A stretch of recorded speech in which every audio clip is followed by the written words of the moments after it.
Abel Damina is my name. Look. I couldn't wait to get back home and be a part of the ongoing conversation. There's been this conversation going on whether there's a genocide in Nigeria or there's no genocide in Nigeria. And I listen to certain individuals who say there's no such thing in Nigeria. Well, whether you call it genocide or you don't call it genocide, let me speak as a victim.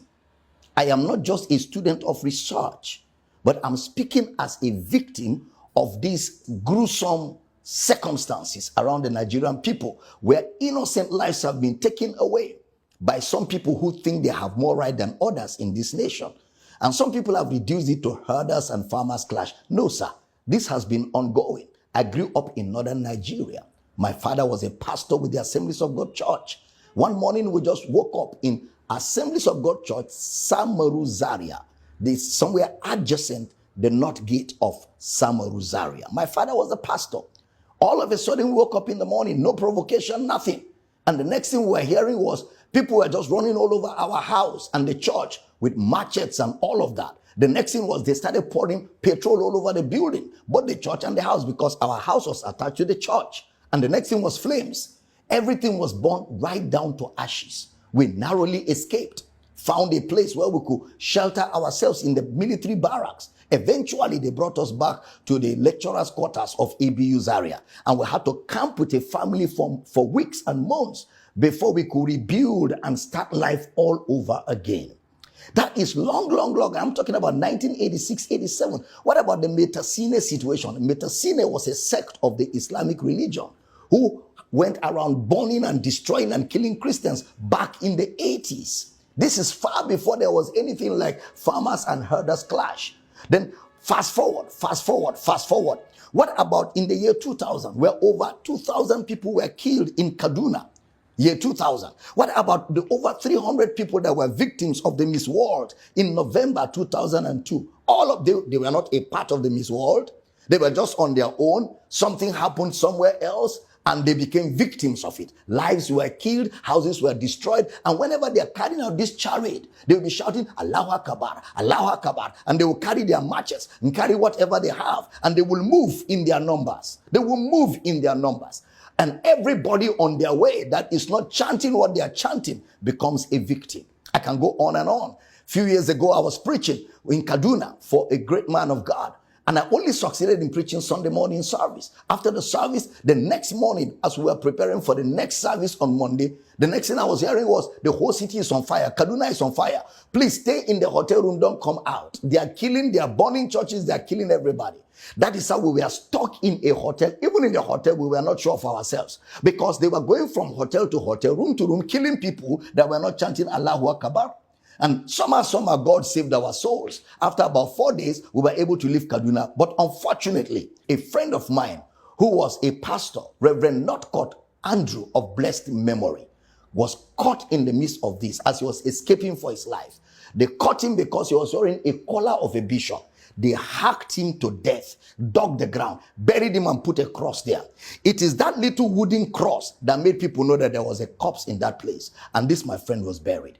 These are real life situations. So for somebody to just sit down in the comfort of his home, maybe somewhere in the south, and be saying there's no such thing in northern Nigeria, my brother, you've not been a part of it. We've been right in the heart of the fire. I remembered one night, these Muslim boys were all over the place in my school, and they were shouting Allahu Akbar. They were looking for me.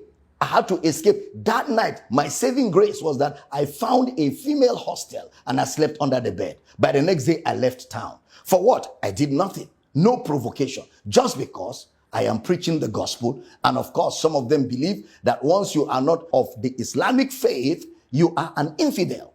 And they believe that if you kill an infidel, you will sleep with 7 virgins. All of this kind of indoctrination that leads to violence at the slightest provocation. Whether it has to do with the people or not, you just get on the streets. What about the Reinhard Bonnke crusade?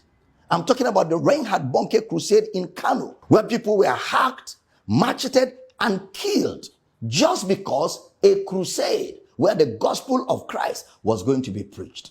And that is why I thank God for people like President Donald Trump, who lent his voice to to what is going on here. At least, for whatever is what, there's an ongoing conversation all over the world. The matter is no more put under the carpet. And we don't want just conversations. We want some action.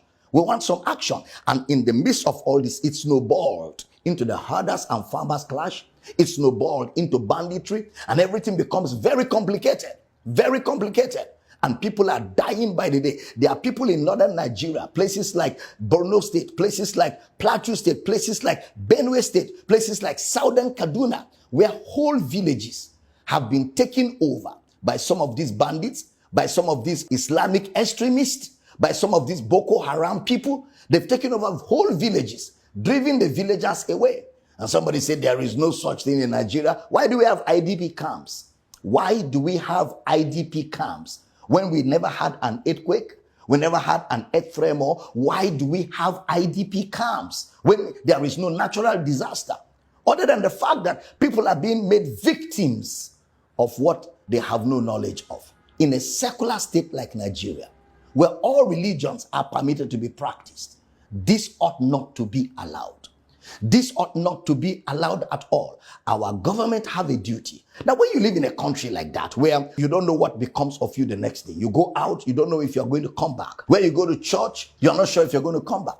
When you live in such a country, it's almost as if there's no government. And because the first responsibility of government is security of lives and properties. That's the first responsibility of government, whether at the federal level, at the state level, or at the local government level. Because the population don't have access to arms. But unfortunately, some of these bandits, some of these terrorists, some of these extremists, they are carrying AK-47s. And you wonder, where did they get them from?